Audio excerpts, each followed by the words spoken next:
İndi isə bu məsələni biz statikanın analitik üsulu ilə həll etməyə çalışacağıq. Demək, bu oldu bizim həndəsi üsulumuz. Analitik üsulu da bu hissədən hesablayacağım.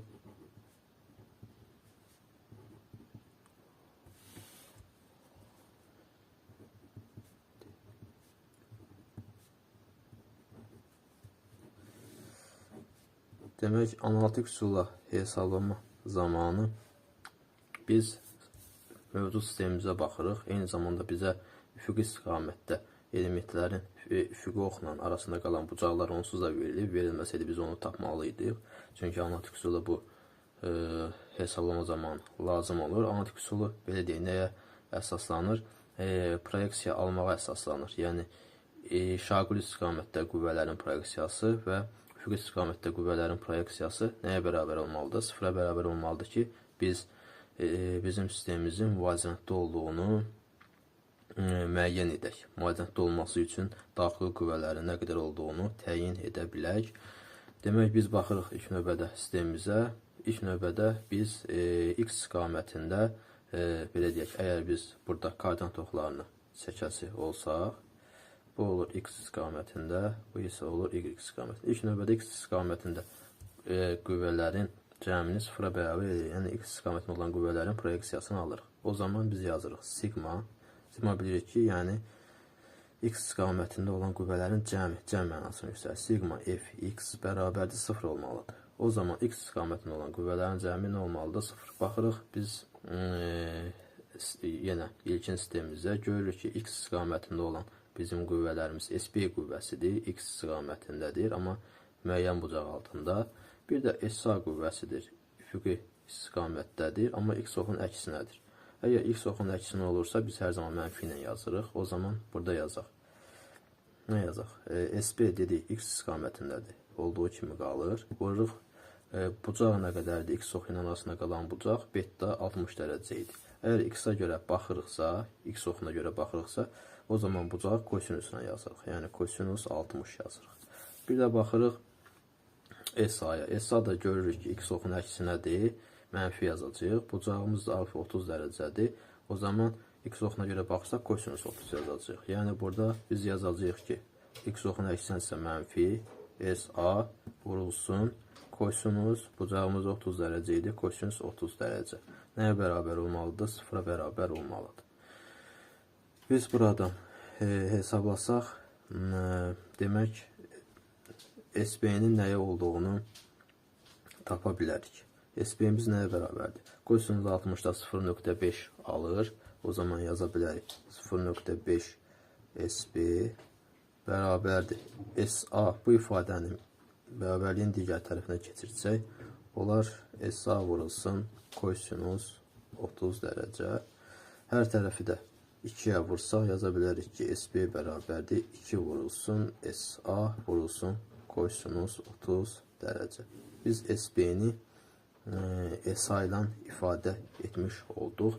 Amma ki, hələ ki, biz SB-ni və SA-nı tapmamışıq.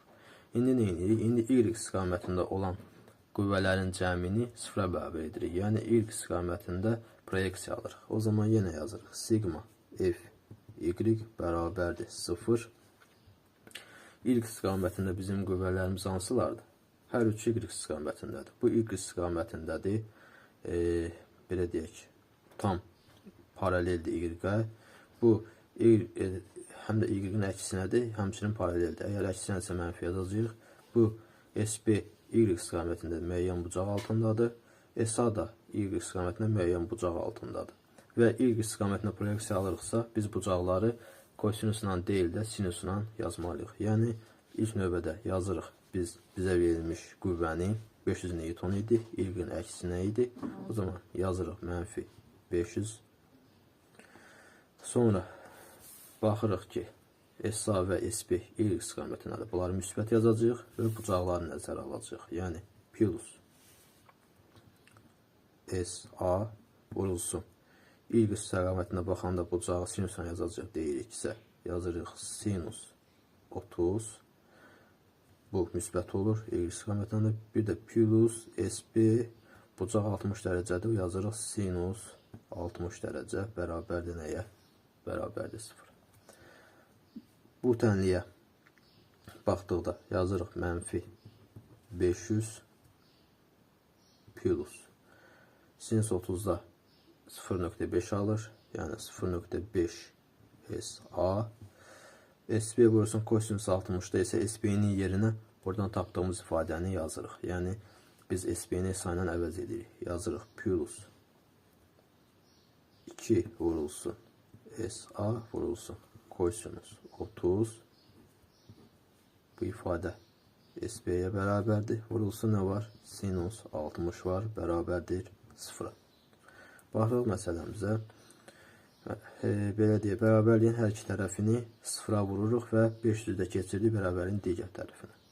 O zaman bu ifadəni 2-yə vurduqda edir SA plus bu ifadəni də 2-yə vurduqda edir 4 vurulsun SA vurulsun kosinus 30 vurulsun sinus 60-a bərabərdir. 500-də bərabərliyin digər tərəfini çevirib 2-yə vurduqda eləyir 1000. Bu ifadə hesabladıqda bizə verir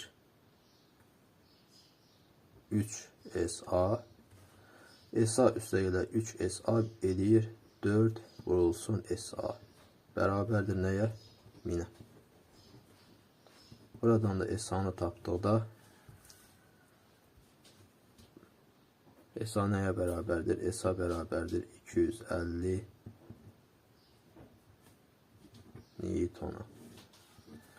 Beləliklə biz SA-nı, SA daxili qüvvəsini tapmış olduq. SA daxili qüvvəsini tapdıqdan sonra gəlirik buradakı tənlikdən yerinə qoyuruq. Bərabərdir 2 vurulsun 250 vurulsun kosinus 30 dərəcə. Bu da edir 433 Newton. Beləliklə biz SB daxili qüvvəsini də nə etdik? Tapmış olduq. Yəni biz analitik üsuldan istifadə edərək hər iki belə deyək, ox üzrə, həm şaquli, həm üfüqi ox üzrə proyeksiya aldıq və nə etdik? Əvəzləmə yolu ilə daxili qüvvələri tapmış olduq. Və biz həndəsi üsulda baxsaq, görərək ki, SB-ni burada da 433 Newton, SA-nı burada da 250 Newton tapmışıq.